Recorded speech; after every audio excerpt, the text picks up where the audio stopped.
सोनू, अरे मोनू यार चलो घूमने चलते। मोनू, हाँ क्यों नहीं, चलो जंगल में चलते हैं। सोनू और मोनू ने अपनी चाय खत्म की और जंगल में जाने के लिए अपने साथ कुछ खाने पीने का सामान ले लिया और अपने घर से चल पड़े। वह दोनों गांव के रास्ते होते हुए जंगल में जाने के लिए तैयार हो गए और अब वह गांव के बीच होते हुए जंगल में जा रहे थे कि रास्ते में उसे बहुत सारे यार दोस्त मिले जो उनसे बातें कर रहे थे।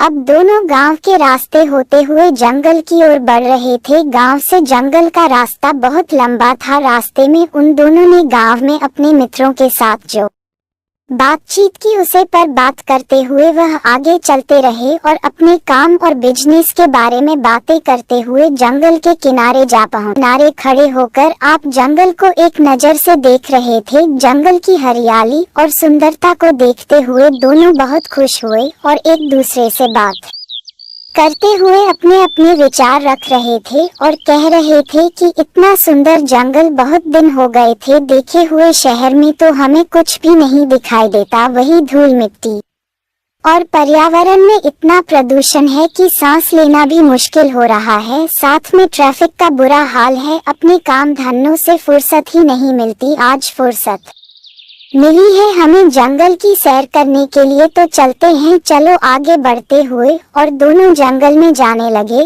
और साथ में एक दोस्त से बातचीत कर रहे थे। अब दोनों जंगल के बहुत ही अंदर जा चुके थे और अब जंगल का नजारा ले रहे थे कि दूर से कुछ उन्होंने दिखाई दिया। सोनू ने कहा कि यह तो मुझे कोई किला दिखाई दे रहा है, चलो ना देखते हैं। इस पर मोनू ने माना तो कर दिया, लेकिन फिर भी उसकी जीत के आगे कुछ नहीं कर पाया और आगे बढ़ते हुए उसके किले के पास जा पहुंचे। सोनू, मोनू किले के अंदर चलते हैं। मोनू, नहीं, अंदर खतरा हो सकता है।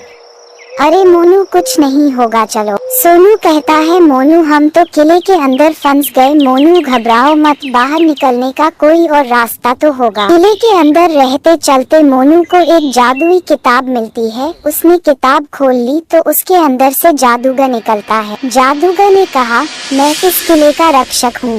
जो भी इस पुस्तक को छूता है उसे 3 चुनौतियाँ पूरी करनी पड़ती हैं।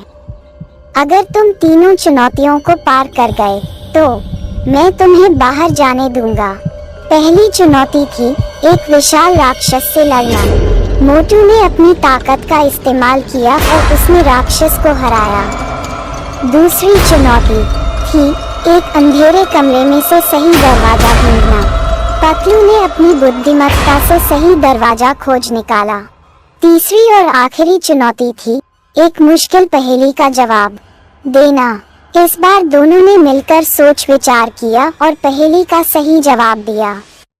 जादूगर ने खुश होकर कहा, तुम दोनों ने मेरी सभी चुनौतियों को पार कर लिया है, अब तुम आजाद हो। सोनू और मोनू, जादूगर साहब आपका बहुत बहुत धन्यवाद हम दोनों की जान बचाने के लिए। अंत में हमें इस कहानी से यह शिक्षा मिलती है कि आपस में मिलजुल कर बड़ी से बड़ी समस्या का समाधान निकाला जा सकता है। समस्या का समाधान करने के लिए धैर्य और सहनशीलता शक्ति से काम लेना चाहिए। वीडियो पसंद आई हो तो एक लाइक, सब्सक्राइब और कमेंट करके हमें अपनी राय जरूर बताएं। हमारी वीडियो में कोई गलती हो तो